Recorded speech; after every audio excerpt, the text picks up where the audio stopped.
রুপোর দাম এইখান থেকে কোথায় যেয়ে ঠেকবে সেটা একমাত্র ঈশ্বরই জানে।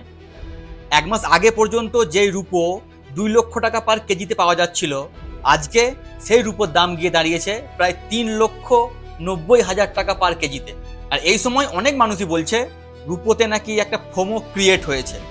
এই মানুষগুলোই সেই মানুষগুলো যারা 1 লক্ষ টাকা কেজি দাম চলাকালীন বলছিল ফোমো চলছে, 2 লক্ষতে যখন পৌঁছালো তখনও বলছিল ফোমো ক্রিয়েট হয়েছে, 3 লক্ষতে যখন পৌঁছেছিল তখনও বলছিল ফোমো ক্রিয়েট হয়েছে, আর এখনও বলছে। আবার উল্টো দিকে কিছু মানুষজন বলছে রুপোতে আসল বুলরান নাকি এখনো আসতে বাকি রয়েছে, 2026 সালের শেষ পর্যন্ত নাকি 10 লক্ষ টাকা পার কেজিতে গিয়ে পৌঁছাবে। কিন্তু এই দুটি মতামতের সঙ্গেই আমি সম্পূর্ণরূপে ডিসঅ্যাগ্রি করি। যে কোনো জিনিসের দাম বাড়ার পেছনে অনেক কিছু কারণ থাকে, আর বর্তমানে রুপোর দাম বাড়ার পেছনে অনেক কিছু কারণ রয়েছে যেগুলো লজিক্যাল।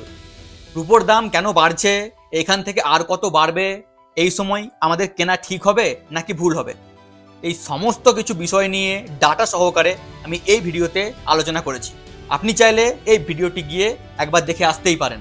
আর কিভাবে স্মার্টলিভাবে রুপোতে ইনভেস্ট করে বেশি রিটার্ন পাওয়া যাবে এবং নিজের রিস্ক কমানো যাবে, সেই নিয়ে ভিডিও শনিবার দিন আসবে আমার চ্যানেলে।